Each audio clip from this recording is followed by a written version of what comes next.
Morning po, magandang gabi po sa ating lahat. I'd like to invite everyone to be upstanding. Let's go to the Lord in prayer. Let's ask God for His blessings to be poured out upon us tonight. Our most gracious Heavenly Father, we thank you so much, Lord, for the many, many wonderful blessings that you have bestowed upon us, O God. Lord, alam niyo po that we are not deserving. It's only by your grace, O God, that we can enjoy the blessings, O Lord, that come from you. Thank you so much, Lord, tonight for gathering us once again in this place in order for us to lift your name up, Lord. There's nobody else, Lord, who needs to be exalted and lifted up but you, Lord. Ngayon pong gabi po na to, hingin po namin ang kapatawaran, makasalanan na gawa po namin sa inyo. Nang pong bagay, Panginoong Diyos, na pwede po maging hadlang sa pagtanggap po namin ng mga pagpapala na inilaan niyo po ngayon, Panginoon, sa amin, nawaalisin niyo po. Panginoon, salamat po na magbibigyan na naman kami ng pagkakataon, Panginoong Diyos, na makarinig po ng mensahe mula sa inyong salita. Dadalahin po namin, Panginoong Diyos, ang lingkod ninyo na gagamitin. Bigyan niyo po siya ng karunungan, kapangyarihan. And help him, Lord, as he preaches your word. I pray, God, for your power to be upon him, O God. Enable him to preach, Lord, your word and convey the message that you have laid upon his heart, Lord. And I pray, God, that you would give us hearts that are tender, hearts, Lord, that are humble and pliable, O God. And I pray that we would all be ready to respond to the preaching of your word tonight. O Lord, I pray, God, that you would continue to work in us and through us, O God. And pray, God, that you would help us tonight na bigyan niyo po kami ng kalakasan, Panginoong Diyos. And even, Lord, our brethren who are not well, I pray for your healing to be upon them. And comfort them, O God, and those who are struggling physically, financially, even, Lord, most especially spiritually, I pray, God, that you minister to their needs. I ask, God, that you would help each one of us, that kami po ay matuon, Panginoon, ang aming puso't isipan sa aming pong pananambahan ngayon. Maging sa time po ng aming pananalangin mamaya, Panginoong Diyos, ang dalahin po namin na kayo lamang po ang maitaas maging Panginoon sa aming pong mga petitions. Maraming salamat po sa lahat, Lord, and we ask all these things in the most precious name of your Son, Jesus Christ. Amen. Okay, let's remain standing as we sing hymns tonight. Amen. Good evening. Are we glad this evening? Let's sing praises unto the Lord. Let's sing the song, Wonderful Grace of Jesus. On the first stanza now. Wonderful grace of Jesus, greater than all my sin. How shall my tongue describe it? Where shall its praise begin? Taking away my burden, setting my spirit free, for the wonderful grace of Jesus reaches me. Wonderful the matchless grace of Jesus, deeper than the mighty rolling sea. Wonderful grace, all sufficient for me, for even me, broader than the scope of my transgressions, greater far than all my sin and shame. Oh, magnify the precious name of Jesus, praise his name. Wonderful grace of Jesus, reaching to all the lost. By it I have been pardoned, saved to the uttermost. Chains have been torn asunder, giving me liberty, for the wonderful grace of Jesus reaches me. Wonderful the matchless grace of Jesus, deeper than the mighty rolling sea. Wonderful grace, all sufficient for me, for even me, broader than the scope of my transgressions, greater far than all my my sin and shame. Oh, magnify the precious name of Jesus, praise His name. Wonderful grace of Jesus, reaching the most divine. By its transforming power, making Him God's dear child, purchasing grace and heaven for all eternity, and the wonderful grace of Jesus reaches me. Wonderful the matchless grace of Jesus, deeper than the mighty rolling sea. Wonderful grace, all sufficient for me, for even me, broader than the slope of my transgressions, greater far than all my sin and shame. Oh, magnify the precious name of Jesus, praise His name. Now for our next song, let's sing the song, Angels from the Realms of Glory. On the first stanza now. Angels from the realms of glory, wing your flight o'er all the earth.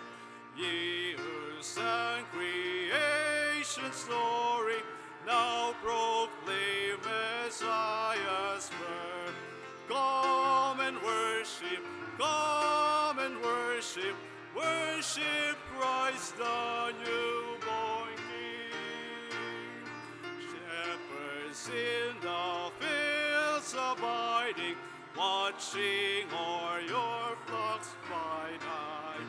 God with man is now residing, yonder shines the infant's light.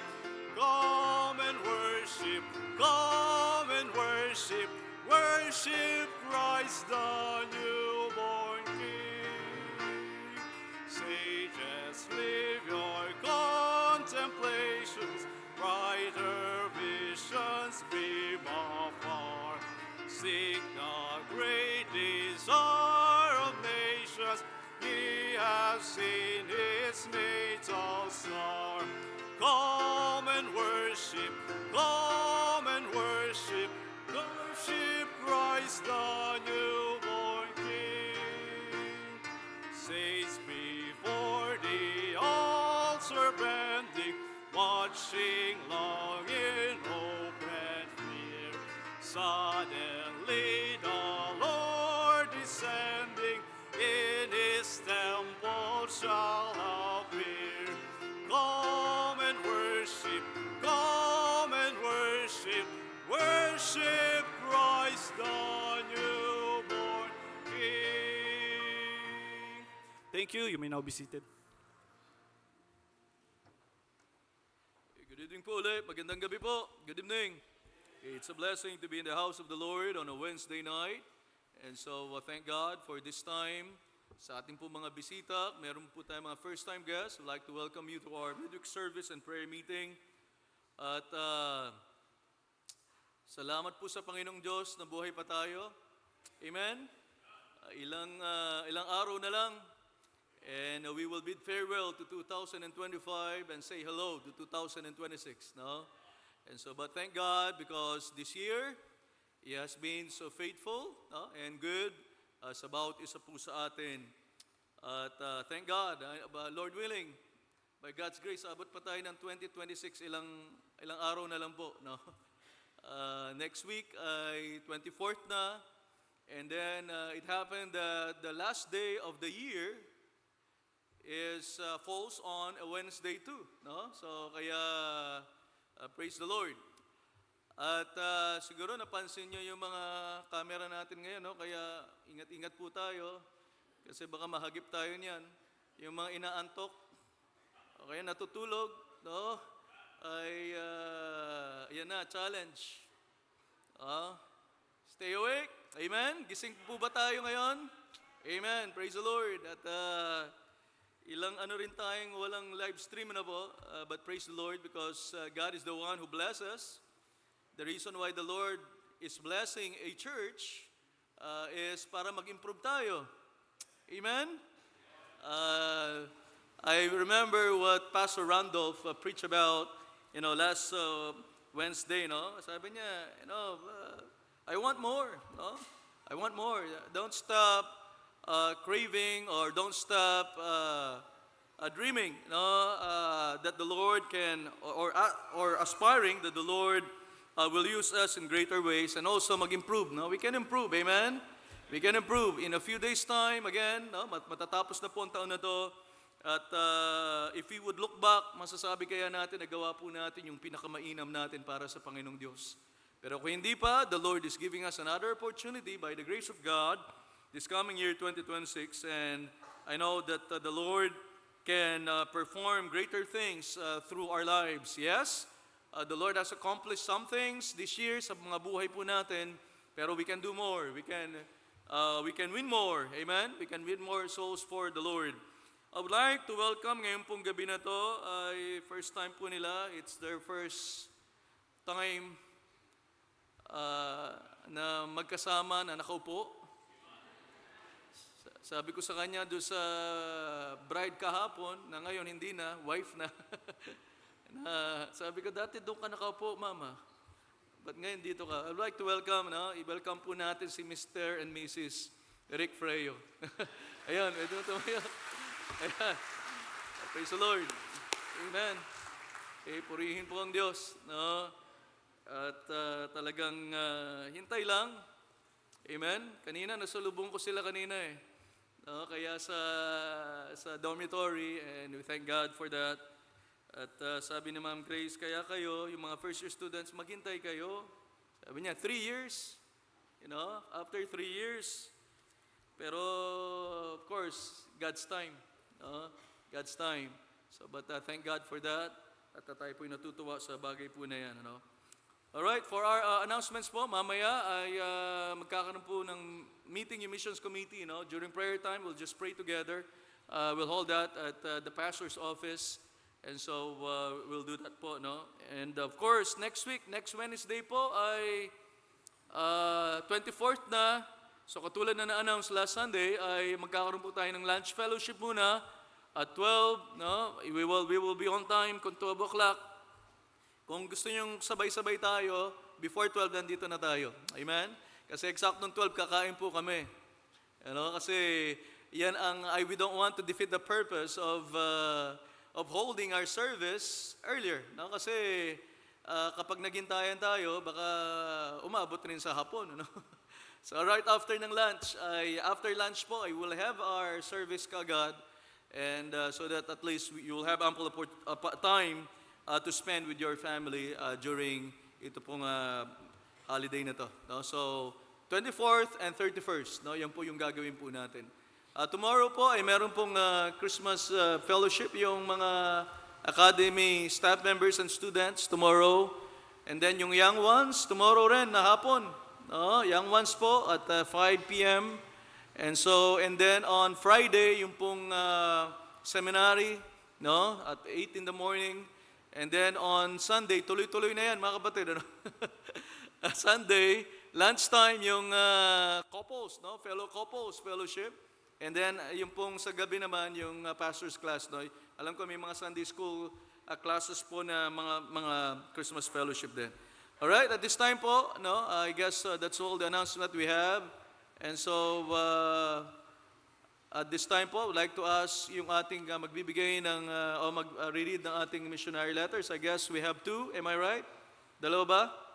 Okay, we have 2 missionary letters to be read tonight. And so, I would like to ask po,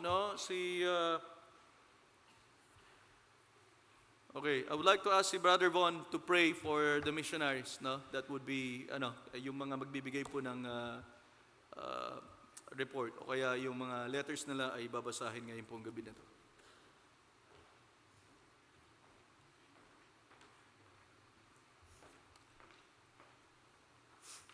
Good evening, church. This letter came from Christ Saves Bible Baptist Mission, San Pablo Libutan, San Simon, Pampanga.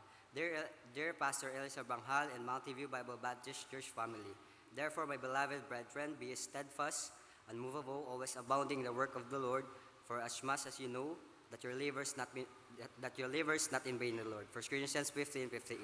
We began this ministry when it was just family and me laboring in here San Simon. But we thank the Lord that now we have Bible students and members helping and serving alongside us.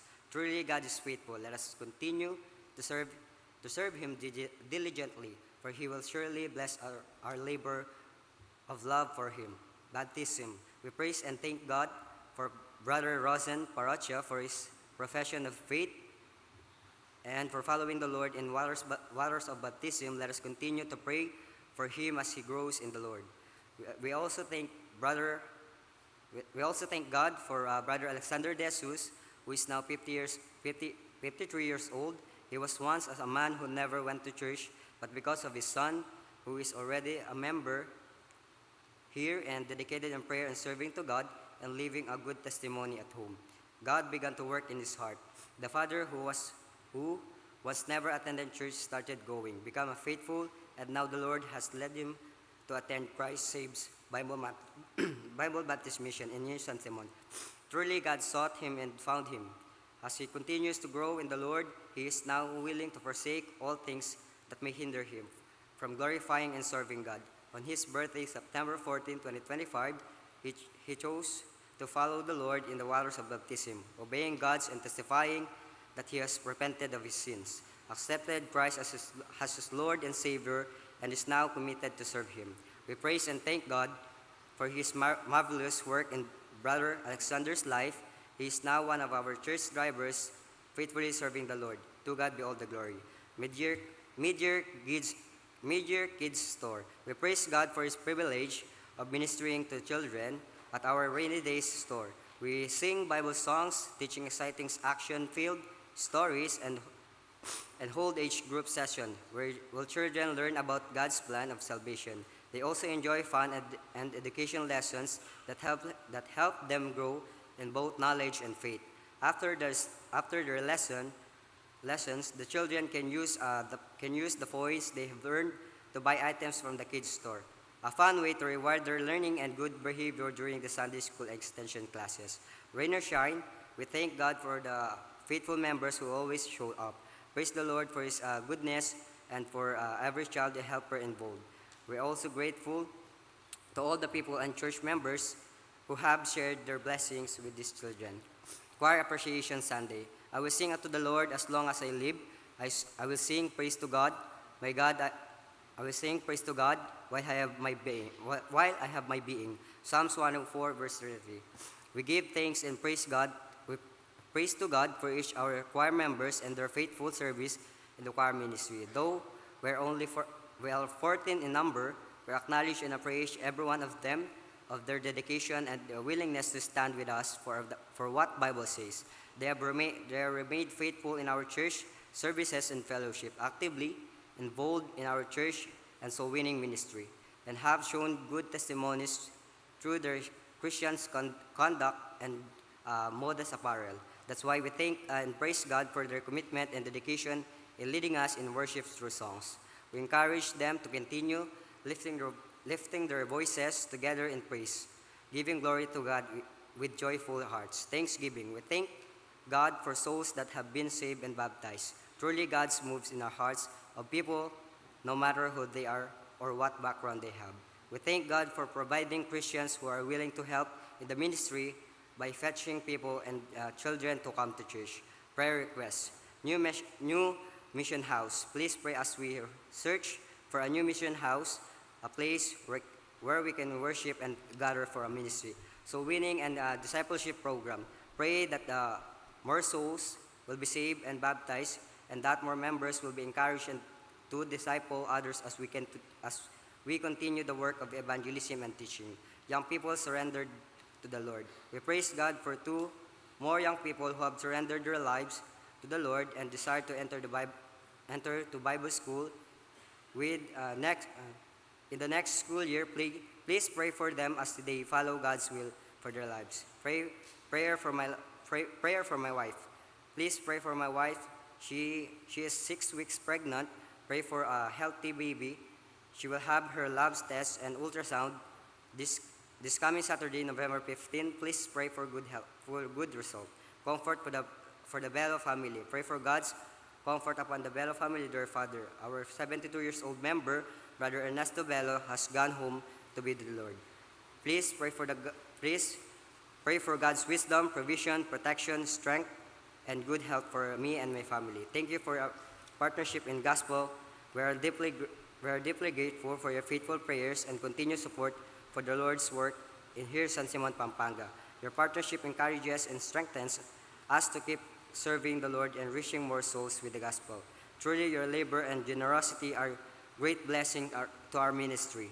May the Lord richly reward you for your faithfulness and love for His work. To God be all the glory.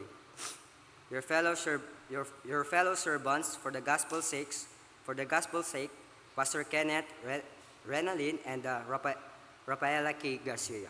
Thank you.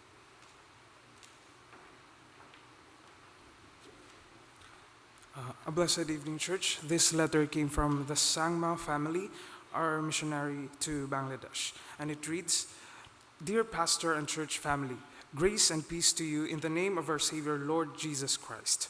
I wanted to share a brief update about the ministry here. Although it may seem like not much is happening on the field, but by the grace of God, we are continuing the work faithfully, reaching out to Bangladesh and traditional Christians who do not yet understand the true meaning of salvation.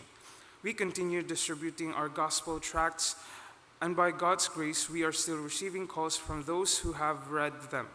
Among the recent contacts, one was a Hindu, and 3 were from the M community.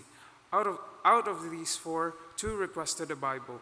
Even though they live far from our city, we were able to send them Bibles and connect with them because of the gospel tracts. We praise and thank God for this wonderful privilege to share His word here in a country where the majority are M. We also thank the Lord for our weekly worship services. God has been blessing us with new visitors, at least one newcomer every service, and this encourages us deeply. Our discipleship ministry and Bible classes with our students are ongoing, and we have also begun a men's night prayer vigil every last Sunday of the month. Truly, the Lord is sustaining and guiding His work here. Prayer requests. Pray for financial provision for a small piece of land to be used as a graveyard. Pray for the salvation of Krishna, Abdul, Rahim, and Abid. Pray for peace and order in Bangladesh, especially for the upcoming national election. Pray for our upcoming Thanksgiving service on December 19 and for our church anniversary and missions conference on January 23, 2026. Pray that our members will renew their faith promise commitments and that the giving will increase. Pray for Brother Andrew, one of the pioneer members of the church who is suffering from advanced cancer. Pray for the visa renewal of my wife and my son as they apply for the NVR visa. Thank you so much for your prayers, love, and support. We are grateful to be partnered with you in God's mission. Please continue to keep us in your prayers that we may remain faithful, bold, and fruitful in everything the Lord has entrusted to us. In Christ's service, Sudiptu, Soksoyin, and Sean, our missionaries to Bangladesh. Meron po silang pictures and you can check it in our missionary boxes. Thank you.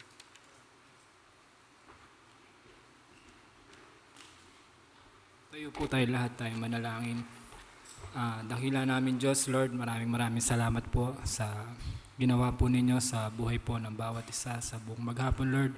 Salamat po sa kalakasan, sa protection, sa mga bagay po na nagawa po or na-accomplish po namin ngayong buong maghapon. Alam po namin, Lord God, na ginabayan mo po kami at yung favor lamang po ninyo, yun yung nangingibabaw sa lahat. Kaya Lord, salamat sa time na binigay niyo po sa amin para makapag-worship sa time na to upang makasambahin na naman po kayo, Lord, sa Spirit at katotohanan. Ngayong oras po na to, Lord, pinagpipray po namin yung aming pananambahan and even, Lord, yung ah, paglapit namin sa inyo, Lord, mamaya upang manalangin. Ngayon po, Lord, pinagpipray ko, Lord, yung mga nabasa po naming letter galing po sa mga missionary po. Ah, Unang-una na po, Lord, kay missionary Pastor Kenneth Garcia, Lord, sa lugar ng Libutan, San Simon. Salamat, Lord, sa mga reports na minapakinggan. Salamat, Lord, sa kabutihan po ninyo, sa buhay po nila, sa mga katagumpayan po, Lord, sa ministry. Salamat, Lord, sa mga patuloy na dumadagdag po sa kanilang gawain. Sa mga bagong baptize po, Lord, kayo pong patuloy na mag-touch ng kanilang puso. Palaguin niyo po sila sa kanilang buhay spiritual.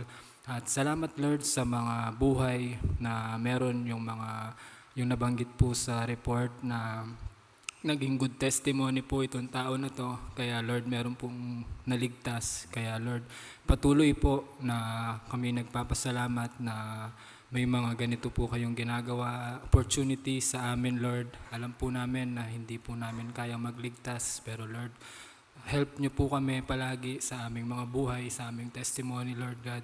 Dahil alam po namin na meron pong mga nakatingin na mga tao sa aming mga buhay. Kaya tulungan niyo po ang bawat isa. At patuloy ko rin pong pinagpipray yung kanilang gawain po sa lugar ng San Simon. Patuloy kayong ilid mo po si Missionary Kenneth Garcia sa ayon po sa inyong kalooban, Lord. And salamat din po sa mga Thanksgiving po na nabanggit kanina and yung kanyang prayer request din po, Lord, na patuloy na yung paghahanap po ng new mission house. Lord, kayo pong mag-grant nito dahil alam po namin na ang tanging kailangan lang pong gawin sumunod, pero kayo na po, Lord, yung bahalang magbigay. And even, Lord, yung mga yung dinidisciple po nila, mag-open po kayo ng maraming doors sa mga dinidisciple po nila. And Lord, yung health din po ni Ma'am Renalyn, tulungan niyo rin po sila. At even, Lord, kay Pastor Kenneth, palakasin mo siyang patuloy, Lord, yung kanyang physical na pangangatawan, and most special, Lord, yung kanyang spiritual na buhay. Patuloy niyo siyang gamitin, Lord, sa lugar po ng San Simon, kung saan niyo siya inilagay. At alam ko po, Lord, na marami pa po kayong gagawin sa lugar na yon. Kaya, Lord, patuloy po kong tulungan, gabayan si Missionary Kenneth, Panginoon, upang sa gayon, Lord, marami pa pong mga tao sa lugar na yon na makakilala po sa inyo, Lord. At alam po namin na marami pa pong mga soul na nangangailangan po ng gospel at ng kaligtasan po na galing sa inyo, Lord God.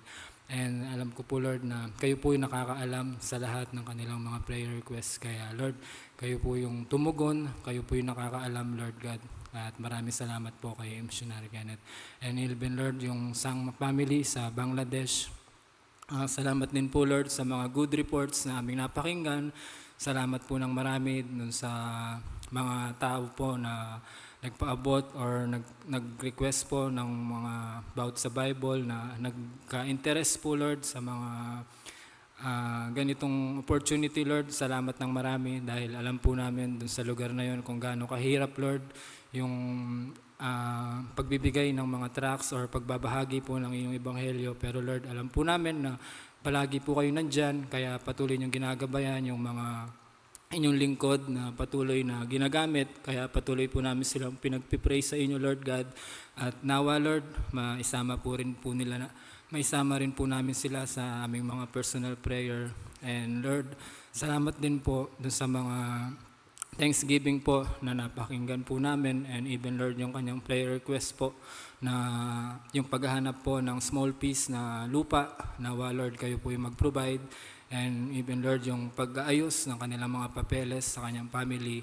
Alam po namin, Lord, na nandyan po kayo, palagi kayong nakabantay, at alam po namin na kayo lamang po, Lord, yung nagbibigay at nagpo-provide. Kaya, Lord, patuloy ko po siyang pinagpipray yung family po na yon na patuloy niyong gamitin sa lugar ng Bangladesh.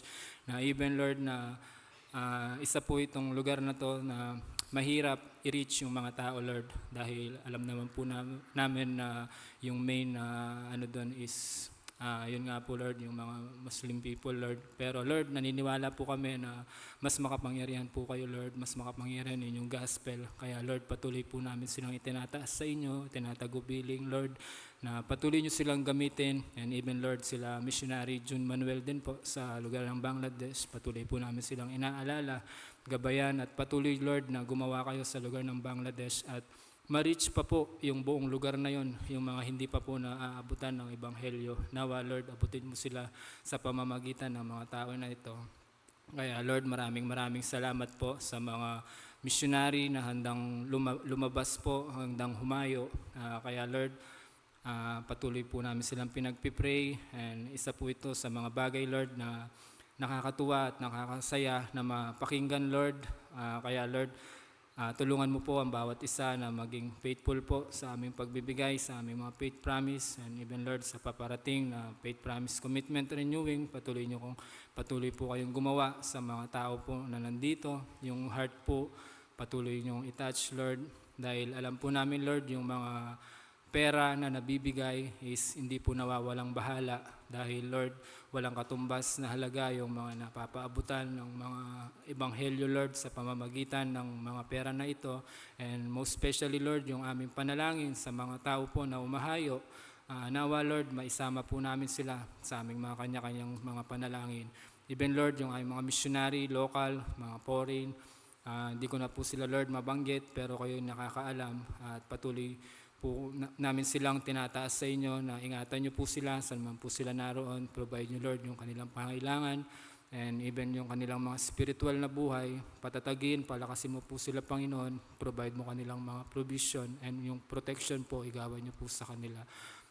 At maraming salamat po Lord sa opportunity na naman na makapakinig ng ang inyong salita ngayong oras na to. Kaya Lord, patuloy kong nilalapit sa inyo Lord yung time na aming gagamitin, yung mga natitirang oras pa po, at itinataas ko rin po sa inyo Lord, Sir Freddy na magbibigay ng inyong salita. Tulungan mo po siya Lord, bigyan mo siya ng tapang, karunungan, kalakasan, at may hayag yung gusto nyo pong iparating sa amin, dahil alam po namin Lord na pumunta kami dito dahil meron po kaming inaantay na pagpapala galing po sa inyong salita. Ngayon kami po Lord na makikinig, i-ready nyo po Lord yung aming mga puso, tulungan nyo po kami na meron po kaming makuha Lord na mga principle na galing po nyo sa inyong salita.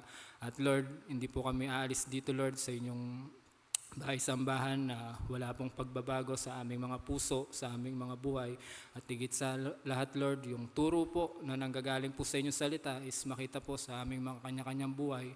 Dahil wala pong saysay Lord yung aming pakikinig, kung ganun pa rin po Lord na walang nababago sa aming mga buhay. Kaya Lord, tulungan mo po kami, sa inyo lamang po lahat namin to nilalapit, dahil kung sa sarili po namin Lord, wala po kaming kakayahan, dahil yung mga sarili po namin is puno ng pride. Pero Lord, kung sa inyo po namin lalapit, magpapakumbaba po kami, makukuha po namin at marireceive yung mga blessing na nag-aantay. At Lord, kung meron po kayo nakikitang karumihan, kasalanan, linisin niyo po kami, patawarin, upang sa gayon Lord, patuloy na malaya pong kumilos ang inyong banal na spirito sa aming mga buhay. Muli Lord, maraming po salamat. Lahat po ng ito ay ang dalangin sa pangalan ni Jesus. Amen.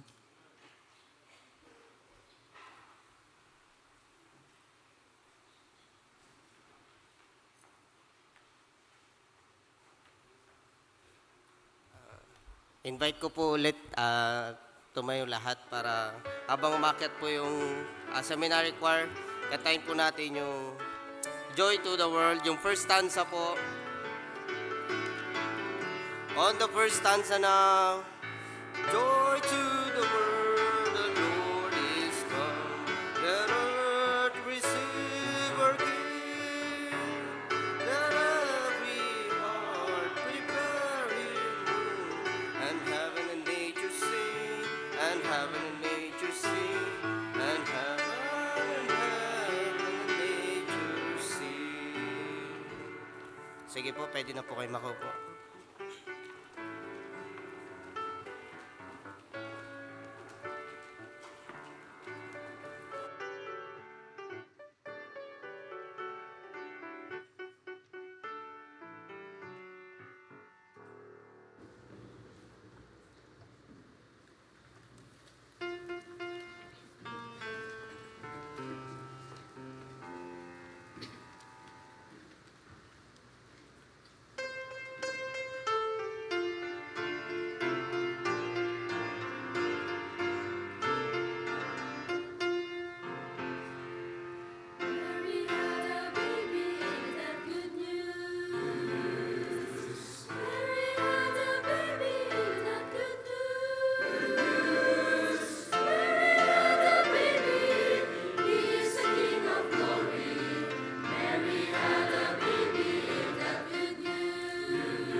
Praise the Lord.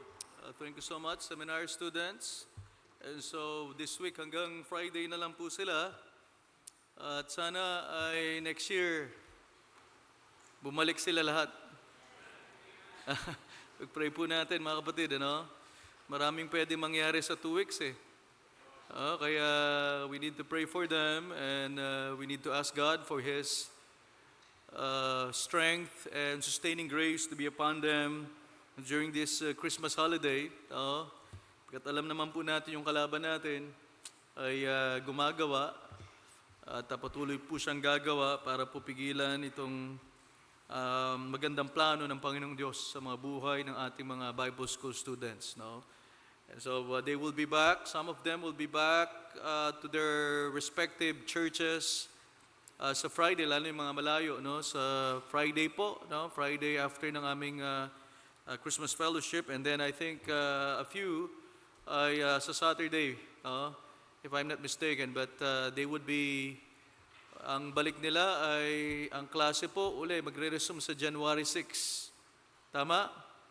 Sabi ko sa kanila, kasi po yung pagbalik nila, test week na. So ang mangyayari niyan is pleasure first before pressure. Parang enjoy now, suffer later.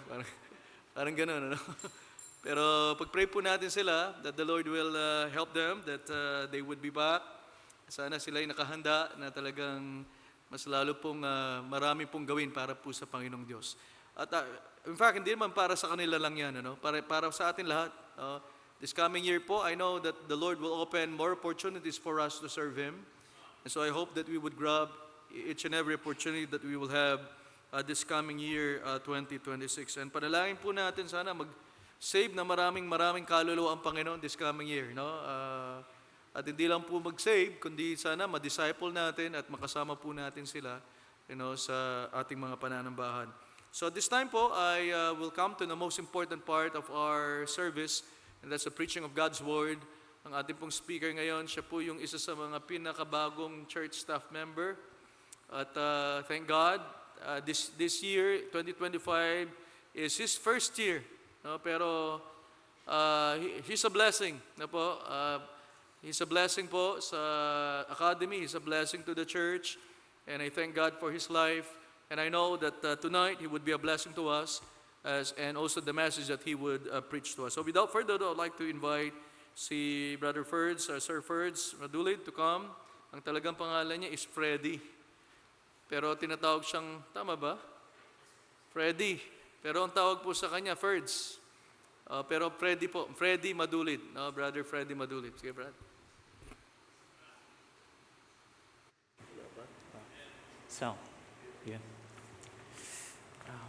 Thank you very much po, Pastor Banghal, for this great opportunity. Pasalamat po ako sa Panginoon kasi meron na lang po akong another time na first, syempre ako yung na-challenge sa mensahe na i-prepare sa gabing ito. And I'm praying na every one of us will be challenged by the Word of God.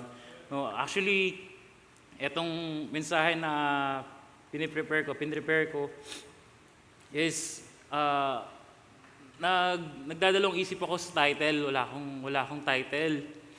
Yung unang kasi hindi siya Christmas story, hindi po siya pang Christmas. Pero itatakal po natin ang Christmas this evening po, no. Kasi parating yung season no. Not just Christmas but yung New Year na parating, no. So kaninang umaga, iba po yung title, pero same message pa rin naman po. Iba yung title ko kaninang umaga, kasi actually pina-check ko pa kung tama ba yung magiging title ko. Tinagalog ko, sabi ko, ano ba yung English ng ano ang pwede kong magawa para kay Kristo? Yung title ko, What Must I Do for Christ? Yung this holiday season, yun yung first na title ko . Pero kanina pag uwi ko after ng meeting, somehow God had inspired me sa verse. Actually, itong verse na to, dito ko nakuha yung title natin sa gabing ito. So Psalms chapter 116, buksan po natin ating Bible. So Psalms chapter 116. verse number 12. Psalm 116, verse number 12. Pero hindi po tayo dito sa verse na to magdedwell, no? Meron po tayong context pa rin na pag-uusapan. Sa 1 Timothy naman po iyon, 1 Timothy chapter 4 and verse 16. But let's read, ito muna pong verse sa Psalms chapter 116, verse 12. Are you there? Basahin po natin na sabay-sabay. Ready? Read. What shall I render unto the Lord for all His benefits toward me? What shall I render unto the Lord for all His benefits toward me? Dito ko nakuha yung title na, What shall I render unto Christ who hath paid the price? Ang hirap kasi ang hirap kasi dahil si Pastor, di ba, yung mga title niya, halos nagra-rhyme, and even yung mga points, no?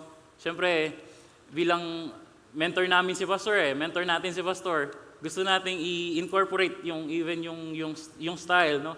Kaya parang inano ko na lang, nagra-rhyme siya, no? What shall I render unto Christ who hath paid the price? Pero buksan po natin yung ating pong main text sa 1 Timothy chapter 4 and verse 16. 1 Timothy chapter 4 and verse 16. Kung makikita natin tong context na to, it speaks of being example to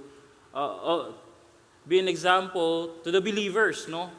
Pero syempre, bilang mga Kristiyano, nagiging example tayo dapat not just to the believers but to the unbelievers also, kasi yung buhay natin mismo, sila yung tinitignan nila. Hindi man natin madala yung Bible natin every now and then, but yung testimony natin, yun po yung napakahalaga. So let's read 1 Timothy chapter 4 and verse 16.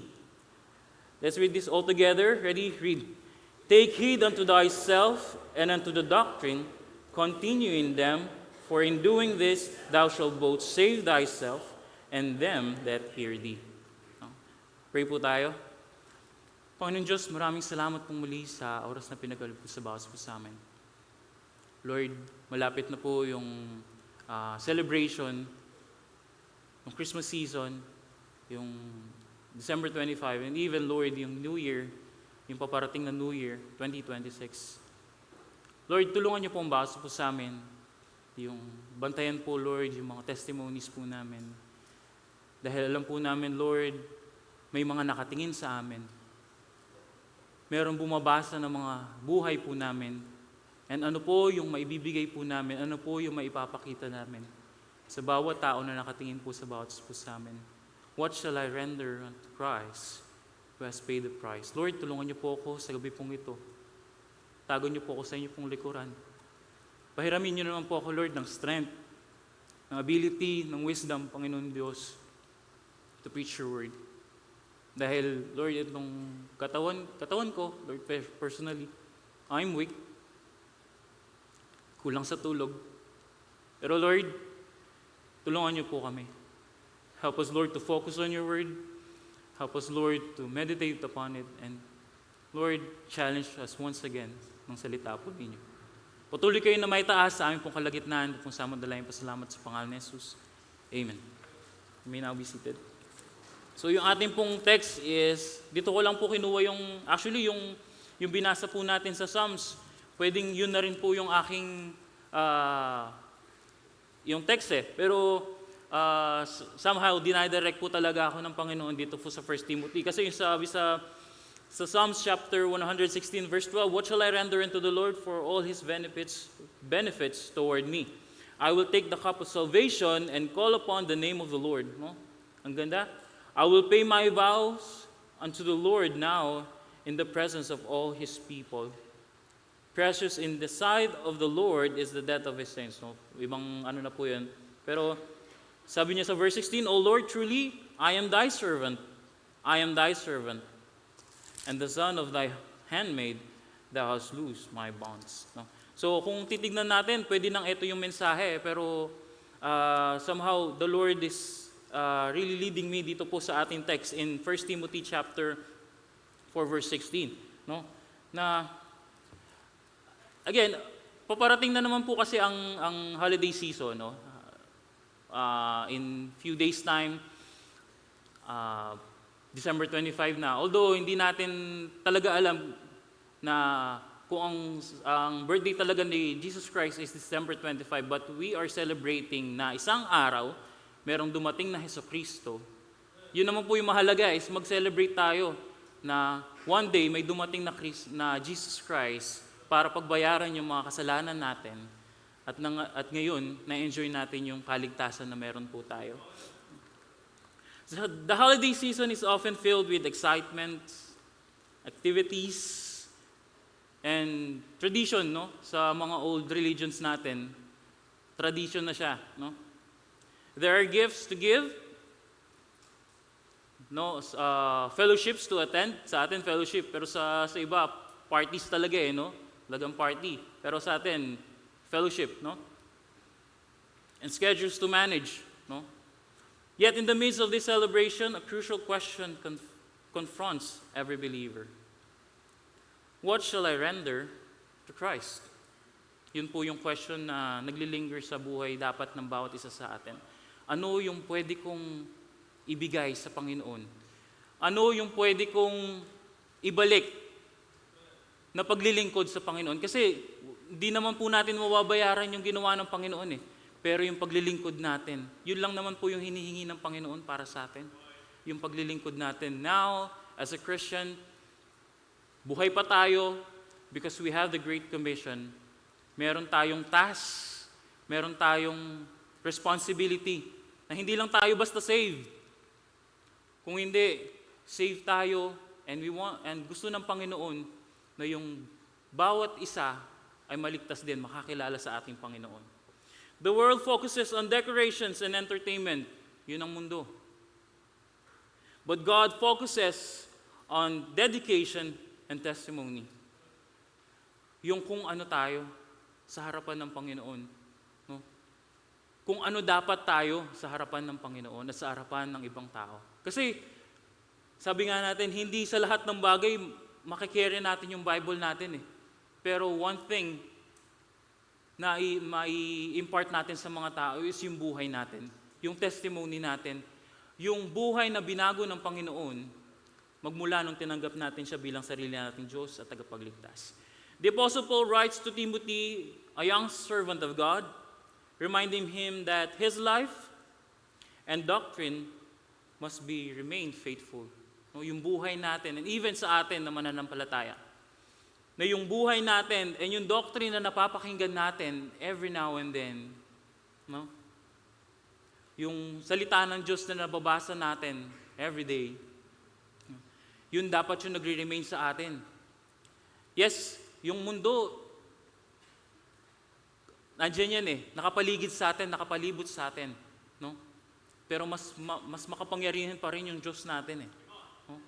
Yung Diyos ng mundo na to, yan, gagawin yung lahat para hindi tayo ma-focus sa paglilingkod natin sa Panginoon. Pero remember, mas malakas po yung Diyos natin. No? So God is reminding young Timothy, no, nire-remind siya ni Paul, no, that life and doctrine must remain faithful, especially in times of influences. So this holiday season provides an opportunity not just to celebrate Christ, but to serve Christ intentionally. No? Hindi yung, wala na akong, sige na nga, isi-share ko na. No? I-purpose natin sa ating mga buhay, that is the challenge. I-purpose natin sa ating mga buhay na ipangaral si Kristo ngayong holiday season. So, dito sa 1 Timothy chapter 4, may mga tatlong bagay na ina-emphasize si Apostle Paul. Verse 1 to 6, no? Paul warns Timothy of false doctrine. Sabi niya sa verse 1, "Now the Spirit speaketh expressly that in the latter times some shall depart from the faith, giving heed to seducing spirit and doctrines of devils, speaking lies in hypocrisy, having their conscience seared with a hot iron." No? Etong verse 1 to 6, no, si Paul wina-warns niya si Timothy na etong mundo, no, hindi siya pabuti ng pabuti. Sa ibang religion, yung paniniwala nila na etong mundo daw ay somehow magiging better and better. No? Kaya nga, hindi sila naniniwala na may heaven eh. Ito lang daw yun. Dito lang sa lupa. No? Pero alam naman natin that this world, no, nagiging worse and worse. Hindi siya napapabuti. Lalo pang sumasama. And then, yung second part ng 1 Timothy chapter 4 is godly living sa verse, starting on verse 7. Sabi niya, but refuses profane and old wives' fables, and exercise thyself rather unto godliness. For bodily exercise profiteth little, but godliness is profitable unto all things, having promise of the life now is, and of that which is to come. This is the faithful saying and worthy of all acceptation. For therefore we both labor and suffer reproach, because we trust in the living God, who is the Savior of all men, especially of those that believe. Verse 11, these things command and teach. Verse 12, napaka familiar, especially sa ating mga youth. Sabi ng verse 12, let no man despise thy youth, but be thou an example of the believers in word, in conversation, in charity, in spirit, in faith, in purity. No? Nanggaling naman tayo lahat sa pagkabata eh. So etong verse na to ay para sa bawat isa sa atin. No? Let no man despise thy youth, but be thou an example of the believers, no? Sa mga words na binabanggit natin, kung paano tayo makipag-usap, the way we converse with other people, yung love na ipinapakita natin, in spirit, kung paano tayo bilang tao, yung faith natin, yung pananampalataya, and yung paglakad natin ng tuwid sa ating Panginoon. And then yung last part ng 1 Timothy chapter 4 is challenging us to be faithful. Challenging us to be faithful, no? Sabi niya dun sa verse 16, yung pinaka-main text natin.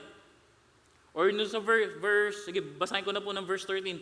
Till I come, give attendance to reading, to exhortation, to doctrine. Neglect not the gift that is in thee, which was given thee by prophecy, with the laying on of the hands of the presbytery. Meditate upon these things. Give thyself wholly to them, that in thy profiting may appear to all.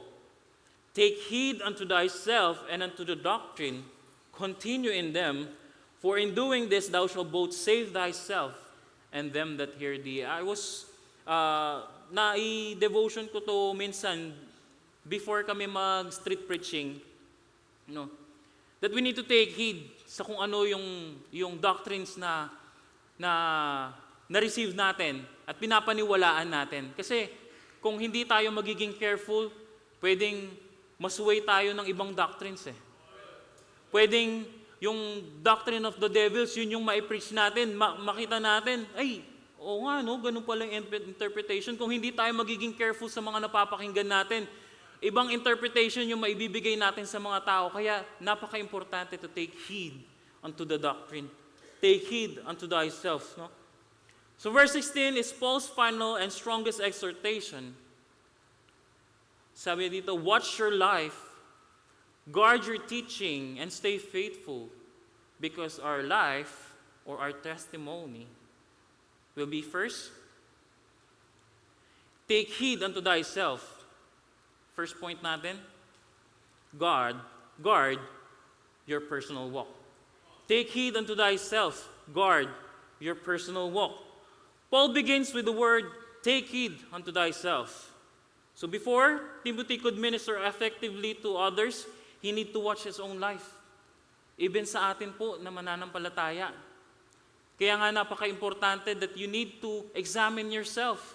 Kanina din sa devotion po sa mga staff, no, napahapyawan ko lang din po itong topic, no, that we need to examine our heart. Examine your heart. Kasi napaka-importante po na pinapa-examine muna po natin sa Diyos yung ating pong puso. Baka lumalabas na lang po tayo dahil sa kapatid, dahil sabi ng pastor natin, baka lumalabas na lang tayo dahil para masabi lang na nag-minister ako, na nakapag-abot ako ng tracts, na meron akong nakausap na kaluluwa sa araw na ito. Watch po, no? Kasi baka ganun po yung motive natin kung bakit po tayo lumalabas. Baka nagiging motive na lang natin yung taong nasa paligid natin. Ay, leader ako eh. Kailangan makita ko ng mga members ko na lumalabas. Kailangan makita ko ng mga ibang members. Remember, hindi po tayo naglilingkod sa tao. Naglilingkod po tayo sa Diyos. At alam ng Diyos kung ano po yung nasa puso natin. Kaya every time na lalabas po tayo, let us examine our heart. In Psalms chapter 139, verse 23 to 24, no? Punta po tayo doon. Psalms 139, ang sabi ng Bible, Search me. Search me, O God. Verse 139 and verse 23. Sabi ng Bible, Search me, O God, and know my heart. Try me and know my thoughts. And see if there be any wicked way in me, and lead me in the way everlasting. No, every time na lalabas po tayo, every time na makikipag-usap tayo sa tao, this holiday season, uuwi po tayo sa ating mga probinsya. Uuwi po tayo sa mga kamag-anak po natin. Magsa-celebrate po tayo ng Christmas and New Year together with our relatives. Magkakaroon pa ng reunion, magkakaroon pa ng gatherings, no? Family gatherings. Pero ano po yung maipapakita natin sa bawat pamilya na dadatnan natin? Let us examine ourselves and see if there be any wicked way sa buhay natin. At ang sabi doon, and lead me in the way everlasting. If we desire to do something meaningful for Christ this season, it must begin with a clean heart and a surrendered life. The holiday season should not distract us from spiritual self-examination. No? Actually, hindi lang po yung holiday season eh. It's an everyday life natin po dapat yan. That we examine ourselves before God. Na kasi baka gumagawa na lang tayo para sa praise ng tao. Baka ginagawa na lang po natin to kasi kailangan. Kasi staff ako. Baka kasi nagtuturo ako. Baka kasi leader ako. Kailangan kong gumawa para sa Panginoon dahil may nakatingin sa akin. Yes, merong nakatingin sa bawat isa sa atin. Pero we must have a good motive. We must have a good heart. A right heart kung bakit natin gagawin yung certain ministry. Nung last preaching ko po, no, God has entrusted me yung message regarding forgiveness. That's one thing din po. No? If we are ministering to people, we need to examine ourselves. Baka merong unforgiving heart. Baka meron tayong unforgiving heart. Baka meron tayong kailangan ihingi ng tawad. Baka meron tayong pride sa ating puso. Every time na gagawa po tayo ng mga ministry, hindi tayo magiging worthy sa harapan ng Panginoon kung etong puso na to ay punong-puno pa rin po ng pride. That's why let's examine ourselves, examine our heart every time na harap tayo sa Panginoon at maglilingkod sa Kanya. Not just examine your heart, but live godly example. No?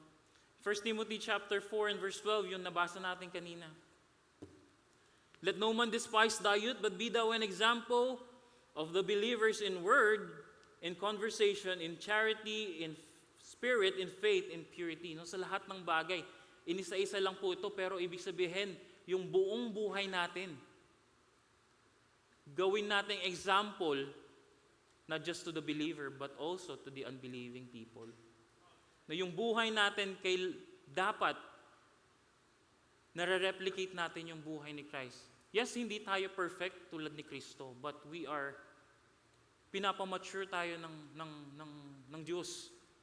Mula sa salita niya, no, binibigay niya sa atin yung mga doctrines, yung mga exhortations, yung mga rebuke from His Word. And yung very reason kung bakit binibigay po sa atin ng Panginoon yun is for us to be mature, for us to be perfect, to be conformed to the image of Christ. No? Live a godly example. So Paul earlier told Timothy, be thou an example of the believer. So our character is our loudest voice to them. Yung kung ano tayo mismo inside us. 'Di ba kung ano yung ano tayo in private, yun yung ipapakita natin in public eh. Kaya nga napaka-importante that we need to guard our testimony. We need to guard our heart kasi kung hindi tayo magiging careful, baka yung carnal minds natin yung mai-share natin sa mga tao. Kasi we still here in this flesh. At etong flesh na to, makasalanan ito. Habang nandito tayo sa mundo, yes, makakagawa tayo ng kasalanan, but we need to reassure na hihingi tayo ng tawad sa mga pagkakasala natin. Kasi hindi hinahayaan ng Diyos na maglingkod tayo na mayroong kasalanan sa ating mga puso. Kung makapaglingkod man tayo na mayroong kasalanan sa ating mga puso, there's consequences. Hindi mawawala sa atin yan. Tandaan natin po yun. May consequences. Every sin that we committed, there's consequences. No? Lagi natin binabanggit, hindi naman mawawala yung kaligtasan natin. Kaya nga po, aniniwala tayo sa OSAS eh. Once saved, always saved. Pero hindi license na gumawa tayo ng kasalanan. No? Dahil alam natin na ligtas tayo, no? At gagawa na lang tayo ng kasalanan. So this flesh is very, very wicked. No? Makasalanan po ito. Then we need, no, first to examine your heart and then live a godly example. No? So the way we speak, the way we act, the way we show love. No, kahapon, no, sinelebrate yung love ng ating newly wed couple. No? Naging one na sila ngayon. And sa wakas, Sir Rick, no? Sa wakas, ang dami niyang iyak. Isa po ako sa mga nakarinig ng mga iyak. And natutuwa ako sa couple na ito. Sabi ko nga, meron silang song na pine-prepare dapat eh. Yung We Will Serve Him. Nung first time ko silang marinig na kumanta nun, naiyak ako eh. Sabi ko, totoo sa kanilang buhay yung kanta na to. Yung chorus, we will serve Him for the rest of our days. We will serve Him. So yun, no? We will serve Him kung ano man yung mangyari sa buhay nila. No? And dahil ako na witness ko, nagkukwento si Sir Rick eh. Madaldal po si Sir Rick eh. Pero, nagkukwento si Sir Rick ng mga experience niya. Hindi mahirap. Hindi madali. No? Mahirap yun na-experience nila pero alam mong talagang pinagtagpo sila ng Panginoon kasi alam mo, ngayon, one flesh na sila. And sulit, Sir Rick, di ba? Sulit. Sana all. Pero yun the way we show our love to everyone, no? We need to be a godly example pa rin eh. The way we forgive, no? The way we speak love, and love, speak loudly about the Christ we claim to celebrate. No? Yung mga bagay na ginagawa natin, it speaks loud kung ano yung sineselebrate natin sa season na ito. No? Uuwi yung iba sa atin, pupunta sa mga provinces, we will spend our holidays, no, sa ating mga relatives. Ano yung magiging testimony mo? Ano yung magiging testimony ko? I was given a privilege, no, sa family namin. Kaya nga sabi ko, I'm a Christmas person ako eh. Gusto ko ako yung naghahanda. Ako yung merong program sa bahay pag Christmas season and even New Year's Eve season. Ako yung nagpe-prepare ng food. Ako din minsan yung busy na nagde-decorate. Gusto ko yung family ko, kakain na lang kayo. And syempre bilang ako yung busy dun na mag-prepare during that time, mga Christmas, no, and New Year's Eve. Nadadala ko sila sa salita ng Diyos. no? Nagkakaroon po ako ng opportunity na makapag-share sa kanila ng salita ng Diyos. Last year, kasama ko si Brother Mark Crualo. No? Siya yung, dahil bisita siya doon, nag-spend siya ng Christmas Eve and New Year's Eve sa bahay. Siya yung pinag-devotion ko doon sa Christmas Eve namin. And ang kagandahan, I thank God kasi kahit sila, yung family ko, sasabihin nila, ay, oras na, tara, mag-pray na tayo. Yun yung turn nila mag-pray. Pero, nabibigyan tayo ng pagkakataon na makapag-speak, maibahagi yung salita ng Diyos, yung kaligtasan na nagmumula sa ating Panginoon. And that's a very great opportunity, no? Sa akin, personally. And sa bawat isa sa atin, meron din tayong opportunity. Alam natin yung salita ng Diyos. Most of our relatives, no, hindi po sila nakakilala sa ating Panginoong Jesus. Etong time na to, very timely. Etong season na to, very timely sa bawat isa sa atin. Meron tayong malaking opportunity para mai-preach, mai-share yung love na binigay sa atin ng Panginoong Hesukristo nung namatay siya sa krus ng Kalbaryo. Ito yung time na makikinig po sila eh. Kasi gusto din nila na malaman yung kwento ni Jesus Christ. Gusto din nila na once a year makakapakinig sila ng salita ng Diyos. No? Yun po yung na-experience ko sa aking family. And hopefully sa bawat isa sa atin, no? Ayun na naman po ako sa aking mannerism, yung no. May nakapansin po nun eh. Pero, meron tayong opportunity. At magkakaroon tayo ng maraming opportunity this holiday season para ipangaral yung salita ng Diyos. Huwag po nating sayangin yung pagkakataon. Remember, what we do privately will always affect what we do publicly. This is why we need to examine our hearts first and live godly example. No? So not just hindi lang po yung first point natin is take heed unto thyself. No? Guard your personal walk. But secondly, take heed unto the doctrine. Guard the truth you believe.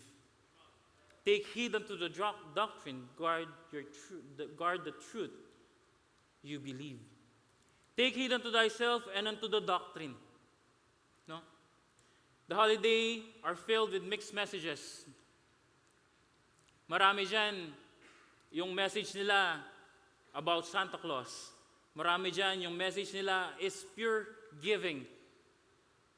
No? Pero hindi naman po giving gifts lang eh. Hindi naman po receiving gifts lang ang Christmas. It is also giving and sharing God's word, no, sa bawat isa.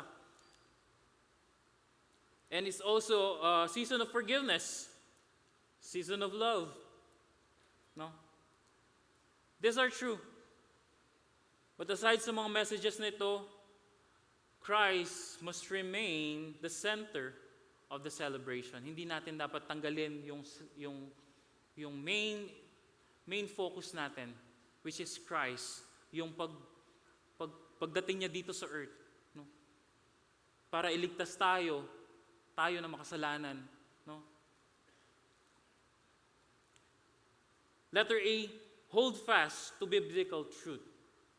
Hold fast to biblical truth. Jesus did not come merely to inspire us. He came to redeem us. Hindi lang siya pumunta dito para magpasikat na ako nagliligtas ako ng tao. Na ako gumagawa ako ng miracles. Hindi lang nagpunta si Jesus Christ para ma-inspire tayo sa mga ginagawa niya. Nagpunta dito si Christ first dahil gusto niya tayong maligtas dun sa lake of fire na naghihintay sa bawat isa sa atin. Now we have the salvation. Meron pang ibang tao na nakapaligid sa atin na wala pang Kristo. We need to hold fast to the biblical truth in order for us na may pangaral ang salita niya. No? Kasi ano yung ibibigay natin sa tao? Yung hearsay ng ibang mga preacher? Na magpakabuti ka lang. Na pag naglilingkod ka sa Diyos, yayaman ka. Na pag naglilingkod ka sa Diyos, hindi ka magkakaroon ng sakit. Hindi naman yun yung true doctrine eh. Hindi naman yun yung tinuturo ng salita ng Diyos eh. Ang tinuturo ng salita ng Diyos that we are sinners and we need a Savior na magliligtas sa bawat isa sa atin. At yun po yung kailangan nating ibigay sa bawat tao. John 14:6 reminds us that Jesus said unto him, I am the way, the truth, and the life, and no man cometh unto the Father kung hindi sa pamamagitan lang ni Jesus Christ.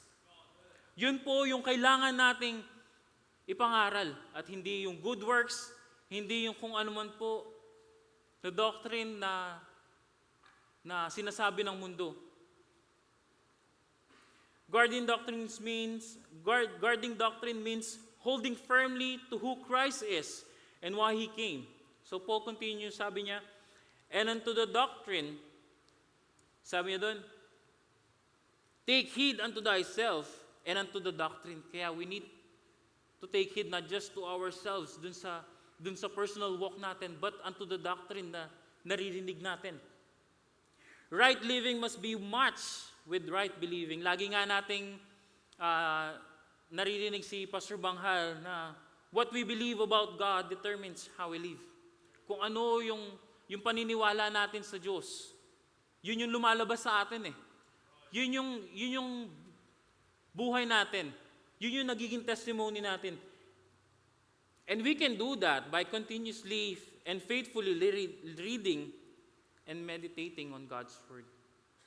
O kasi kung yung buhay natin wala nang salita ng Diyos, kahit sabihin natin na save tayo, never tayo makakapag-reach out ng ibang tao dahil tayo mismo hindi na natin binabasa yung salita ng Diyos eh.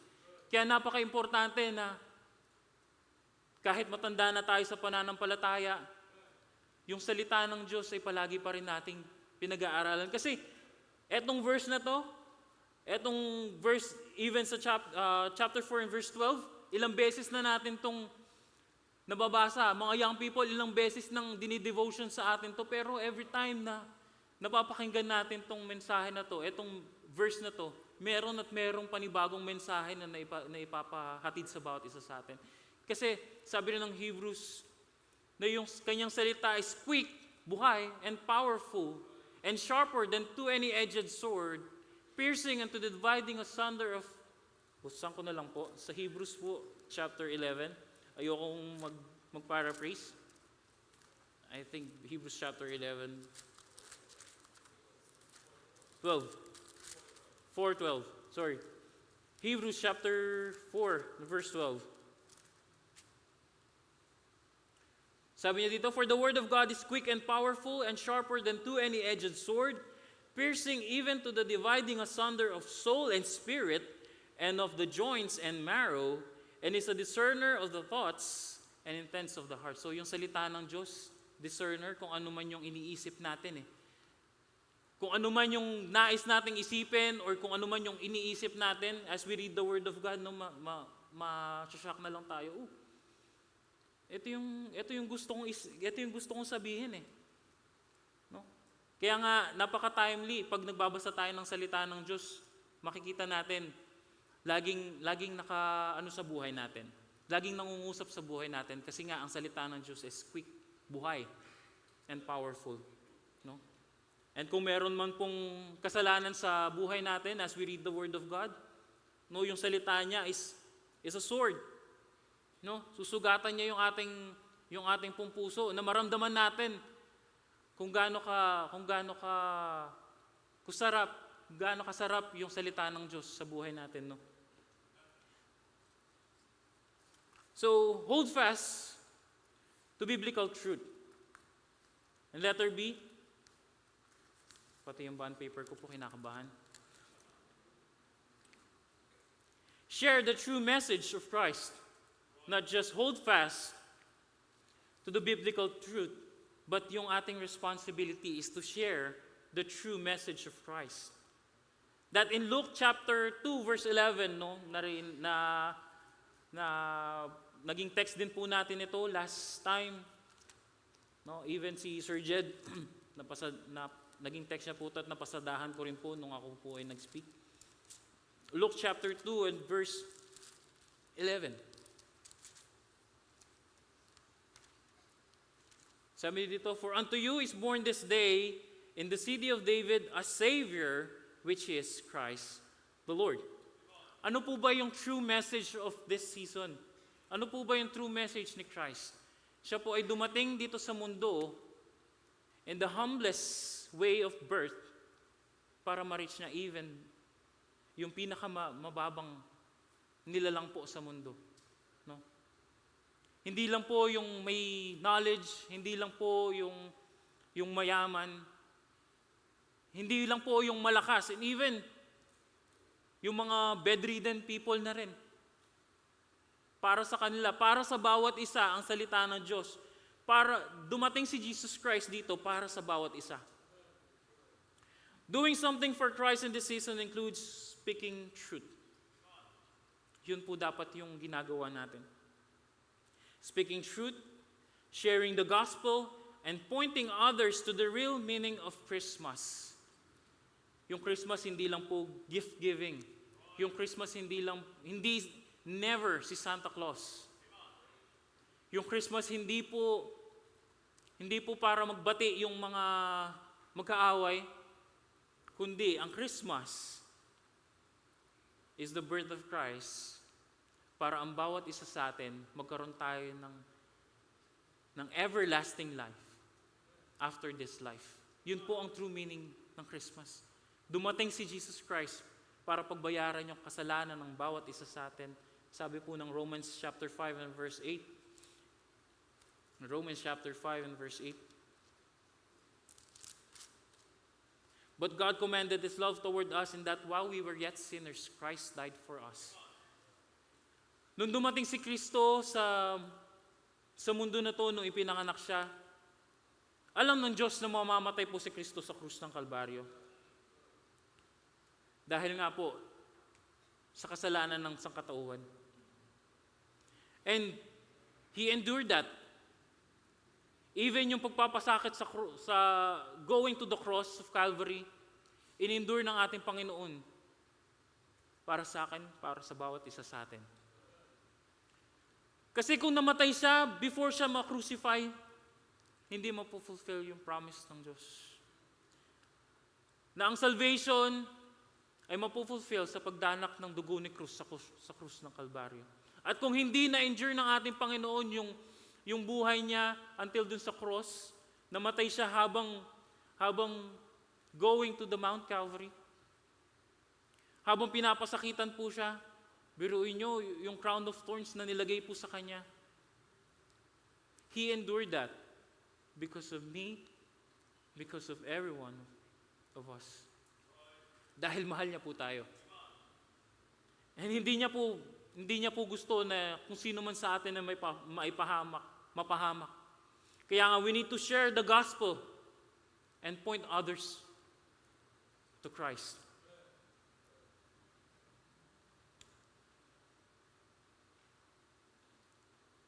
Uuwi tayo sa kani-kanila nating mga bahay, kani-kanila nating mga pamilya. No? Yung challenge ko sa sarili ko, I want to do more.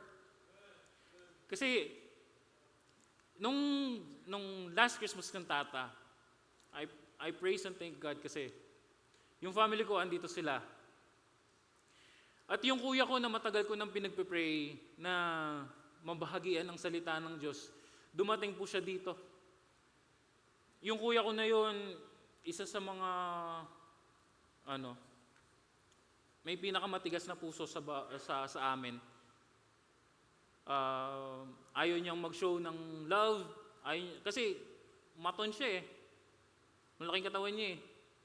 Malaki din siya niya. Ayaw niya ipakita yung kahinaan niya sa amin. Para deep inside, yung spiritual life niya is very weak. Kaya, every time na nagkakaroon kami ng devotion, pag gantong Christmas season and New Year's Eve, lagi kong pinagpipray na makasama namin siya. Kasi before, nasa Dubai siya. Tapos, makasama namin siya even sa video call. Makarinig man lang siya ng salita ng Diyos. Pero, hindi lagi siyang absent sa devotion namin. Pero this Sunday, last Sunday, nung kantata, andyan yung buong family ko. And I praise God. Matagal ko na pong matagal ko nang pinagpe-pray yun na madala po sila sa church.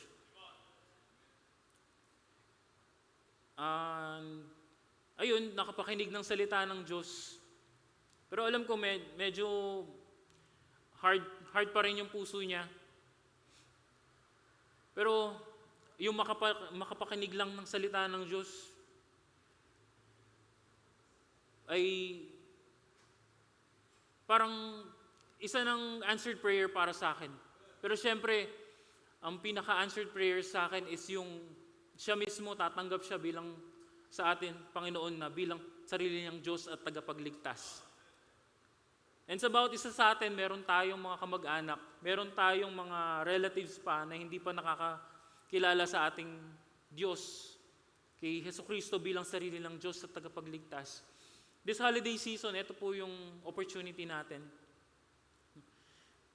to share the true message of Christ sa bawat isa po sa kanila. Yes, mahirap kasi alam ng family natin kung ano yung testimony natin Kung ano tayo before, kung ano yung ginagawa natin. Kaya napakahirap na nasharean sila ng salita ng Diyos. Pero, let's ask God. Kasi yung Diyos natin, siya naman po yung magbibigay ng strength sa atin. Siya naman po yung bibigay ng boldness sa atin para ipangaral yung salita ng Diyos. Kung sa ibang tao, I feel sorry to myself kasi kung sa ibang tao nakakaya kong mag-preach, kung sa ibang tao nakakaya kong mag-share ng salita ng Diyos, bakit sa sarili kong family hindi ko kaya? Lord, sabi ko, bigyan niyo po ako ng boldness. Bigyan niyo po ako ng courage kasi hindi ko kaya sa sarili ko na humarap sa kanila. Kasi alam nila kung ano ako before. And even nakakasama nila ako sa araw-araw. Siyempre, bilang tao, although hindi excuse, yung family ay minsan may bangayan, minsan may tampuhan. Siyempre, bilang tao, parang nakikarry the weight. At yun yung nakikita nila sa akin minsan. And napakahirap na i-persuade sila. Kasi nga, dun sa testimony, kaya napakahirap na mag-share ng salita ng Diyos kung yung testimony natin ay hindi tama sa harapan ng mga nakakakita sa atin or yung ibang tao. Kaya nga, yung first point natin kanina, we need to examine ourselves every now and then. Sinasabi ko po ito, first ko na pong ni-review yung sarili ko. Na, tama, no? Humaharap ako sa family ko, no? Iba yung testimony ko. And Lord, it's time na baguhin ko po yung testimony ko. Baguhin ko po yung how I act together with them. Na ipakita ko si Kristo sa aking buhay. Ito yung kailangan natin gawin. We need to share the true message of Christ. And for our last point, sabi ng verse, take heed unto thyself and unto the doctrine. Continue in them. Stay faithful and consistent. Yun po yung ating third point. God is not honored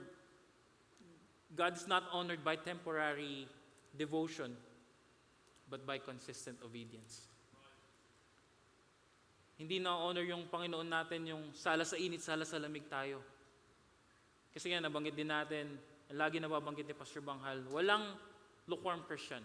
Is either you are hot sa paglilingkod or you're very cold sa paglilingkod mo sa Panginoon, paglilingkod natin sa Panginoon. So faithfulness brings spiritual impact. Faithfulness brings spiritual impact. Many believers are enthusiastic during the holidays but lose consistency afterwards. Pero yung Galatians, sabi niya sa atin, no? Galatians chapter 6 and verse 9, sabi ng Galatians chapter 6 and verse 9, let us not be weary in well-doing, for in due season.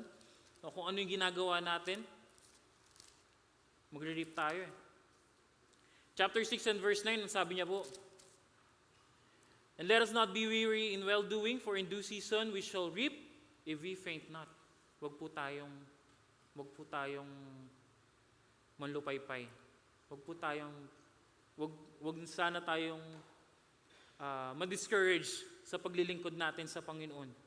No?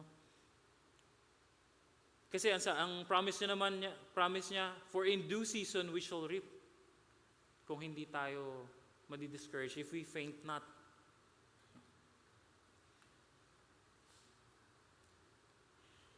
Sabi niya dito, God honors faithfulness, especially in a small unseen act of obedience. Kahit dun sa very small, kahit dun sa pinaka maliit na nagagawa natin sa Panginoon, maliit na nagagawa natin sa Kanya, He's being honored. Na-honor natin yung Panginoon kahit dun sa pinaka-smallest na nagagawa natin. Kailangan lang natin consistent. Kailangan lang natin maging consistent sa pag-obey sa ating Panginoon. Small act of faithfulness during the holidays can give eternal result. Yung simpleng makapagbigay lang tayo ng tracts sa bawat isa sa kanila. Hindi natin alam kung anong mangyari dun sa tracts na yun. Di ba nga sabi ng ating pong Pastor Season? Tama po. Sabi ni Pastor Season, yung mga tracts doon, minsan, mayroong lumalapit sa kanila, nasa floor lang. No? Lagi ginagawang joke ni Pastor Banghal yun na huwag na tayo magbigay sa tao, magtapon na lang tayo sa floor. Baka sakaling kunin ng tao at basahin.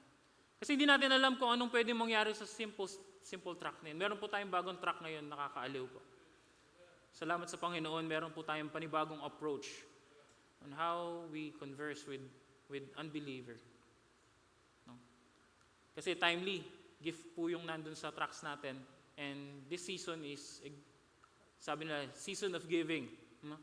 Ay yung salita ng Diyos, yung salvation is a gift na ibinigay sa atin, and we need also na ipamigay sa bawat isa. Kasi libre nga po yun. Regalo na ibinigay sa atin and regalo din na binibigay ng Diyos para sa bawat isa. Hindi natin alam kung anong pwedeng gawin ng simple tracts na yun. Pwedeng yung makabasa nun, maligtas siya, i-share niya sa ibang tao, ibigay niya sa family niya. No? Hindi natin alam. Yung simple na yun, na act of obedience natin sa Panginoon, kung gagawin natin yun consistent, lalo na this season, no? Pwedeng magkaroon ng impact yun, and lives, souls will get saved. Faithfulness brings spiritual impact. Then letter B, your life influence. Your life influences others. Yung buhay natin mismo. Sabi nga ni Sir Claveria kagabi, kinote niya yung isang verse sa Matthew chapter 5 and verse 16. Nung nag-message siya kay Rick. Matthew chapter 5 and verse 16. Let your light so shine. Sabi niya, let your light so shine before men that they may see your good works and glorify your Father which is in heaven. No? Yung simpleng pagbibigay natin ng tracts, yung simpleng pag-obey natin sa ating mga estudyante, no? Sa ating mga younger ones, yung simpleng pag-obey natin sa mga parents natin, yung simpleng pag-obey sa mga relatives natin, makikita na nila yung difference. Ano sabi ng salita ng Diyos? Let your light so shine before men that they may see your good works and glorify your Father which is in heaven. If nagawa natin itong mga bagay na to, yung simpleng light na yon sa atin, pwedeng makapag-impact sa kanila. So, in order for us to influence others, balik pa rin po tayo dun sa first natin. Let's examine our heart. At yung salita ng Diyos na narinig natin, take heed nang hindi tayo masway ng mundo, nang hindi tayo masway nung katuruan ng mundo. Patapos na po tayo. Paul reminds Timothy that faithful living affects both the servant and the hearers. Tayo. Kung magiging careful tayo, no? Kung magte-take heed tayo sa sarili natin, sa doctrines na napapakinggan natin, and if we continue in them, hindi lang natin masasave yung sarili natin from the false doctrine, but even yung mga nakakapakinig sa atin. Masasave natin sila dun sa false doctrine na pwede nilang marinig sa iba, pero dahil narinig na nila sa atin mula sa salita ng Diyos, masasave din natin sila. Masasave din natin yung perspective nila. And even, we can lead them to our Lord Jesus Christ. So, ano yung pwede kong magawa? What shall I render unto Christ, who hath paid the price this coming season? First, examine your life. Are you walking closely with God? The second, protect your belief. Is Christ still the center of your celebration? And then, remain faithful. Will your life point others to Christ this season? Kasi yung buhay natin, kung hindi natin ito ipapagamit sa ating Panginoon, lalagpas lang tong season na to. Na yung ating mga relatives, yung mga dadatnan natin, yung mga tao na makikipag-celebrate tayo with, ganun pa rin sila. Kasi hindi tayo nagkaroon ng boldness, hindi tayo nagkaroon ng courage na ipangaral yung salita ng Diyos. Holiday season is not only a time to remember Christ's coming. It is a time to respond to His calling. Paul's instruction to Timothy is God's instruction to us also. Watch your life, guard your doctrine, remain faithful. And when we do this, we are not only honoring Christ, but we are leading others to Him. So ang challenge po sa bawat isa sa atin, this holiday season,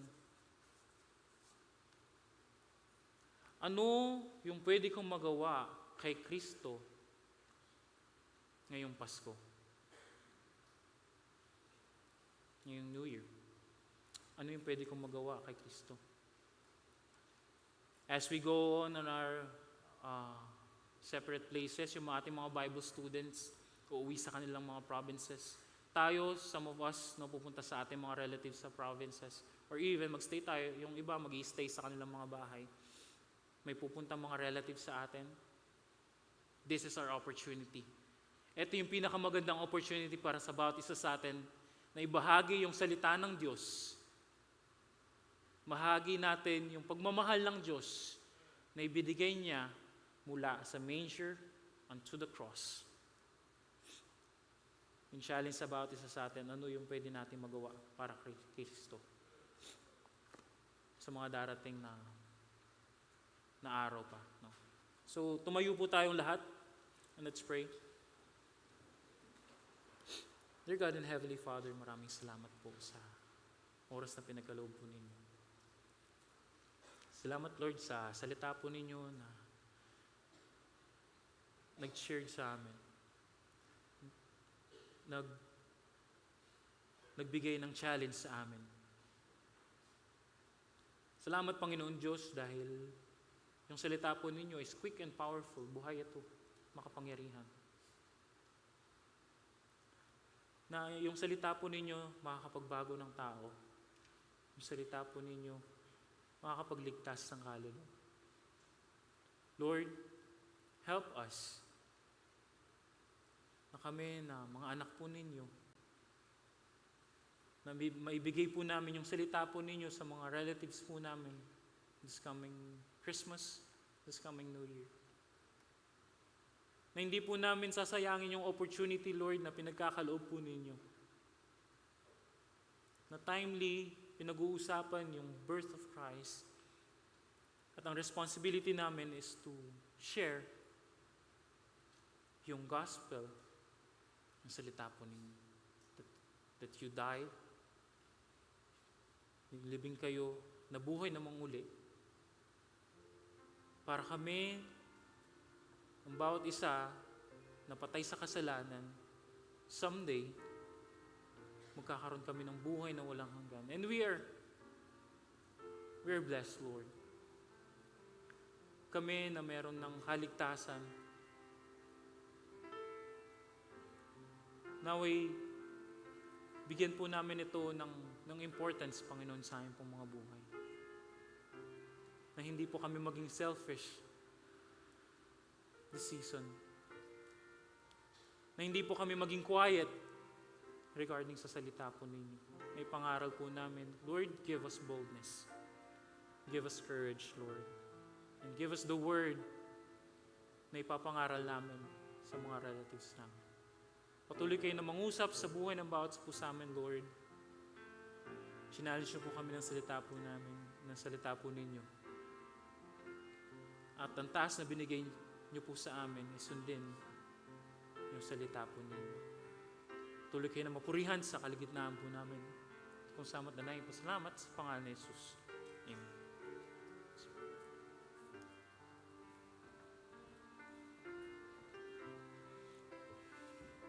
Tuloy po tayong payuko at kitang ating mga mata. Buhay pa po tayo, ibig sabihin, hindi pa tapos si Kristo sa buhay mo. At nais po niya na sa dami ng ginawa po ng Panginoon sa ating buhay, si Jesus Christ po, He has paid the price. The question now is, what shall we render to Him? Ano ay may babalik natin sa ating Panginoong Diyos? Nabanggit po kanina, we have to examine our personal walk with God. How's your walk with the Lord tonight? Kumusta po? Kumusta po yung relasyon natin sa Kanya? Kumusta po yung fellowship natin sa Panginoong Diyos? Pangalawa po, we need to guard our doctrines.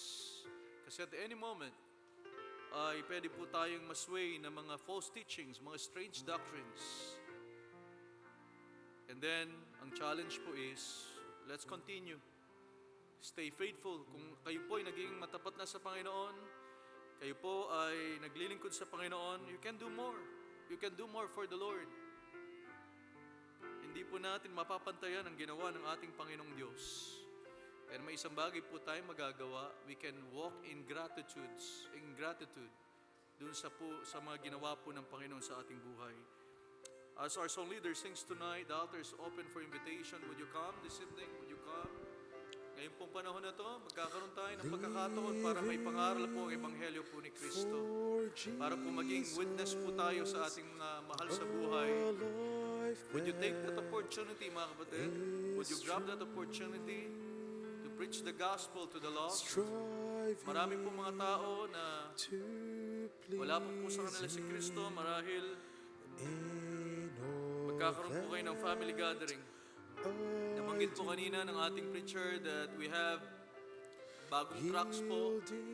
Like to encourage yung mga members po ng Mountain View Bible Baptist Church to bring tracks with you.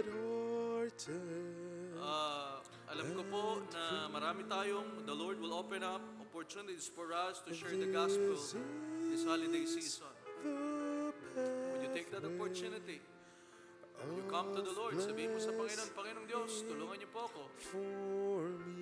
Ako po ay maging witness sa aking mga family. Mahal po tayo ng Panginoon, mga kapatid. Marami po mga bagay ang gustong ipagawa sa atin ng Panginoong Diyos. Pero are we willing? Are we willing to do it? Are we willing to obey Him? For thou in the Let's sing with our song leader. atonement didst give thyself for me.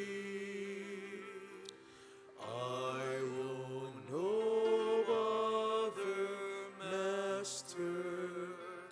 My heart shall be thy throne.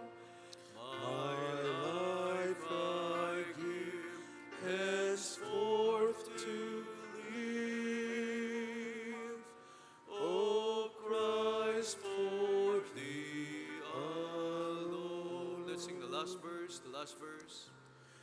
Living for Jesus through earth's little while, my dearest treasure, the light of His smile, seeking the lost ones, He died to redeem,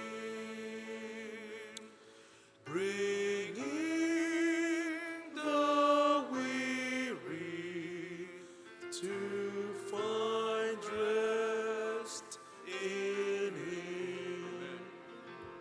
Oh, Jesus, Lord and Savior, I give myself to Thee, for Thou in Thy atonement didst give Thyself for me. I own no other master. My heart shall be thy throne. My life I give henceforth to live. O Christ, for thee alone. Amen. Purihin po ang Panginoong Diyos at sa salita po niya na nahayag ngayon and sa awit po na inawit natin, living for Jesus. Now, a life that is lived for the Lord will never be wasted. Tandaan po natin yan, mga kapatid. No? At marami po tayong pinalampas na pagkakataon to live for the Lord. But praise God that we are still alive. Meron pa pong tayong opportunities para tayo po ay makapaglingkod po sa Panginoon and we would be able to serve Him faithfully. At this time po, I would like to ask si Brother Mark Roalio to come and pray for our offerings. Brother Mark Roalio, is he here?